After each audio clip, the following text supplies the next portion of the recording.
I have a lot of people asking me, is the Temple, Texas market crashing? The answer is no, but it's on sale. The market is a lot slower than it has been, especially right now. I list a lot of homes. I work with a lot of buyers, but I also sell a lot of homes. And it's weird how the Temple, Texas market is, because I will have 1 or 2 months where I'll be carrying 12, 13 listings, haven't had any activity. 1 or 2 months, I sell all of them or most of them. And then after that, it's slow again. So I don't know exactly what the factor is. I do know whenever the interest rates drop a little bit, the market activity picks up significantly. What I say to my clients is, if you're looking, don't worry about the interest rate.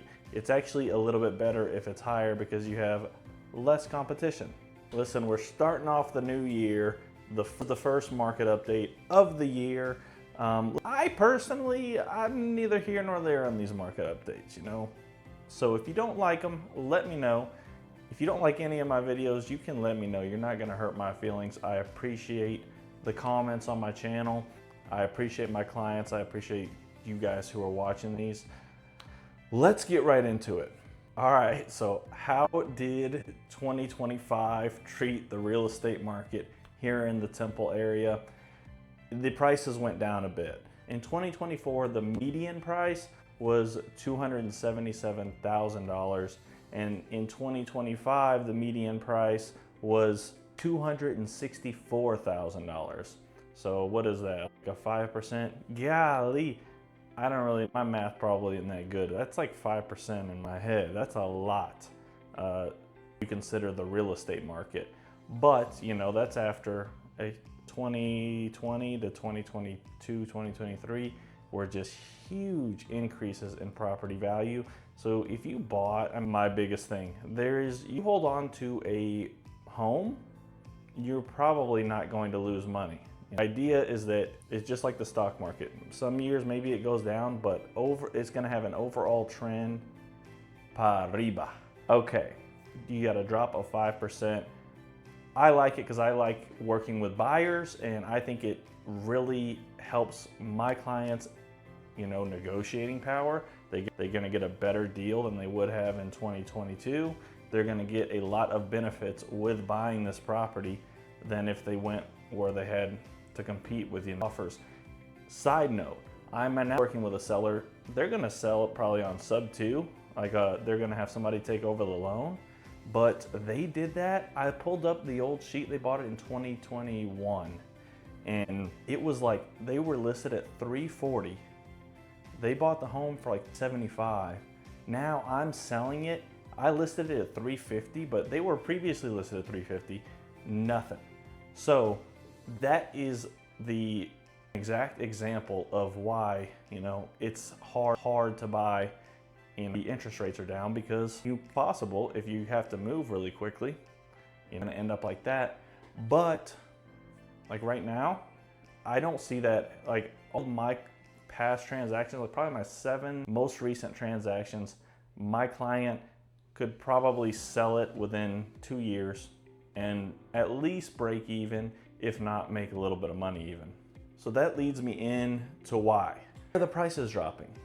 So it's really just a simple kind of factor of supply and demand.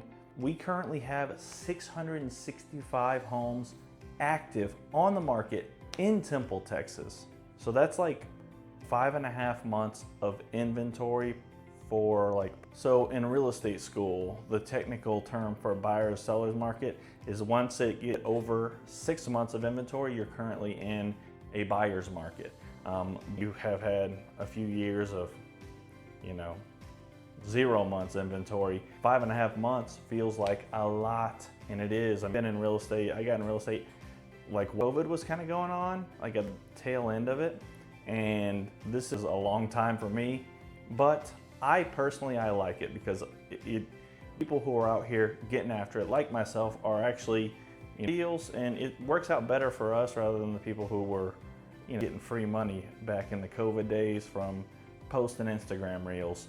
But let's keep going. I don't know why these market updates, I swear, they just make me like, I don't know what to say. I gotta start giving myself an advertisement. All right, so high inventory, what does this mean? This means that you're buying a home in this market, you're not gonna have to settle. You have a lot of options. Really, you have probably most of the options. Like you want an older home in a certain neighborhood, this style floor plan. You probably have that option available because it's probably been sitting on the market for 3-4 months now and nobody's bought it because there's so much inventory. You're able to really the perfect home for you this market. Now, what's the trade-off? You have a higher interest rate. You refinance the interest rate, you're gonna get a better deal anyways right now. If the interest rates go up, well, now you actually looks like you have a good interest rate. And if they go down, you refinance. So that's the idea. Average days on the market, I tell you what, this one gets me. 103 days on the market is the average. So that's a long time. That's a lot of exposure, that a lot of work you have to do as the listing side, but then it's also hard on the seller, especially a lot of sellers, they'll just go with their friend and they'll be the friend and they're like, well, I don't know, it's probably the price. But a lot of reasons that it could be, but it's mainly that the market, mainly the inventory issue, that there's so much inventory that you really have to be, if you're selling, listen to this, this is the best advice for sellers right here. You have to be in your specific location. You have to be the best price and you have to be the best presentation, and then you're going to, those days on the market's going to be less than 60 because you're showing it well. The more showings you get, the more likelihood that you're going to get a contract. Buyers, a lot of my buyer clients, they're like, oh, it's been on the market for 60 days. Just shoot them an offer, below asking. We're not there yet. I had some clients do that. I would work with them for probably 3 months. They finally were like, let's just start making offers, like real offers. The sale to list price is like 98%. So although they're sitting longer, you still have a strong sales activity in this area.